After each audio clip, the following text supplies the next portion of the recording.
Grabe. Alam mo kung saan-saan kami sumuot, umikot para lang hanapin ito. Nag-waste kami, maliliit na iskinita, palengke, para lang ito mahanap.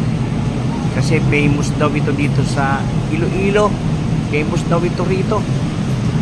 Grabe. At sa kalagitnaan ng init na panahon, eto kami, hinahanap ito. Ayan, famous daw ito eh.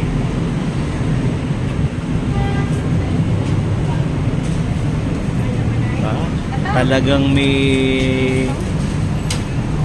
ano pa ha, please fall in line ha. Oh, talagang nakapila nga talaga oh. May pila talaga. May pila talaga. Oh, dito to sa Iloilo. Opo, sige po ante. Ano po yung gusto nyo? Oh, hinanap pa namin to ha. Just to... Opo, opo. Oh.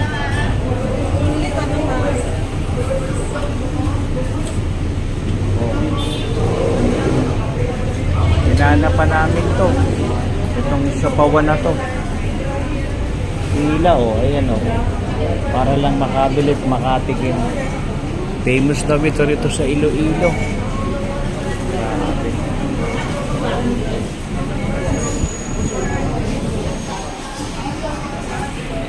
Ayan.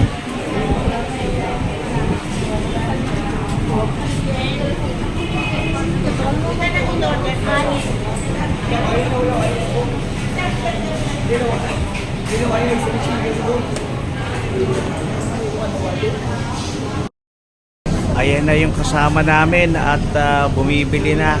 Kanina pila no. Pero ngayon andyan na sila sa counter. Famous daw ito rito sa Iloilo. Grabe. Ilang minutes din yung paghahanap namin para lang ito para lang ito mapuntahan. Ilang minutes din yun na hinahanap namin, winage namin. Grabe. Kung saan-saan na pinadaan ng Waze ang kotse.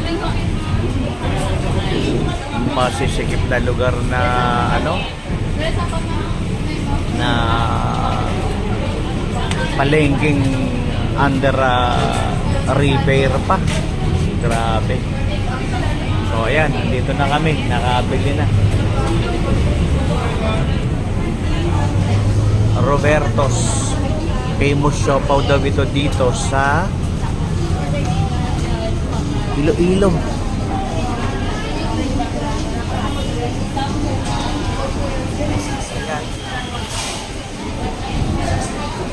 Simple lang naman. Hindi naman kagandahan yung lugar. Parang pati building, luma naman, pati CR. Simple lang naman, pero makarap daw talaga eh. Kaya dinadayo. Angkol, laki na po.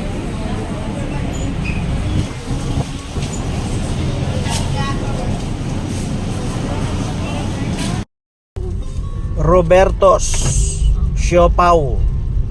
So famous ito dito sa Iloilo.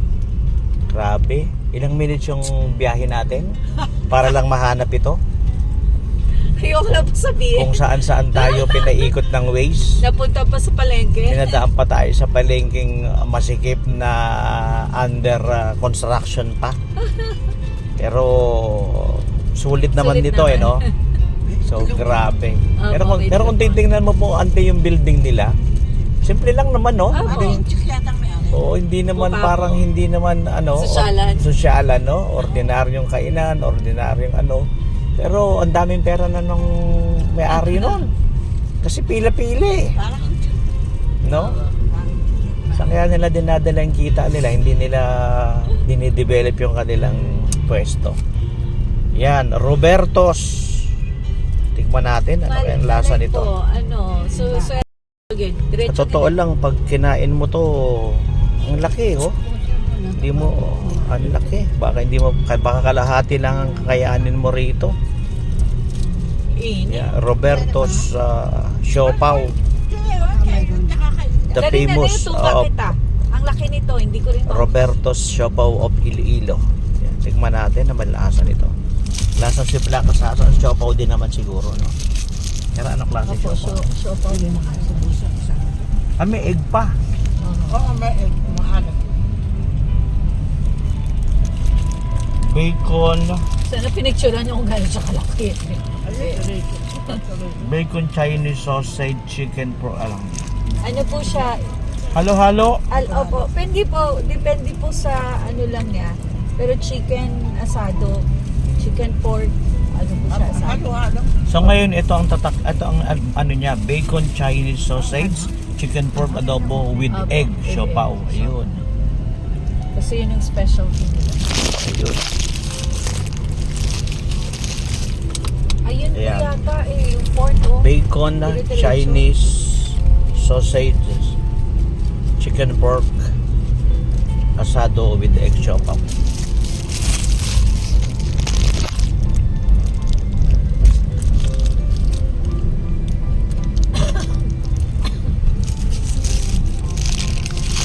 Ako yung bala pork na nangag. O gani, dire-diretso lang siya. Oh, pork na yun. Ito magutong tabi kung paano maglupad dito sa Guimaras.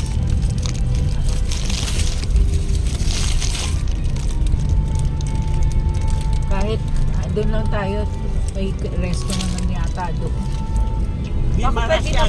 Baka naman pwede mag-iwan dito tapos sasakay tayong barko. Mamanggotabi ng Leo Gabi. O ito po may parking. Ito na naman. San Pedro daw to. Diri kita, di ba nang? Okay. Yan, may parking yan. Opo. Baka pwede namang iwan dito tapos Masarap lasang siopaw. Kumain mo na dahil.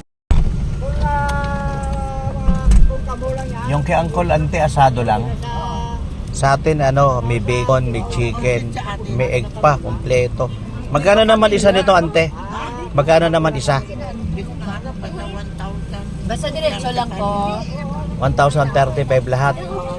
Ilang piraso? Anim. 6 times 1,035. Kwentahin na lang. Thank you po. Famous Roberto's Siopaw Ito na. here in Iloilo City. Seryo?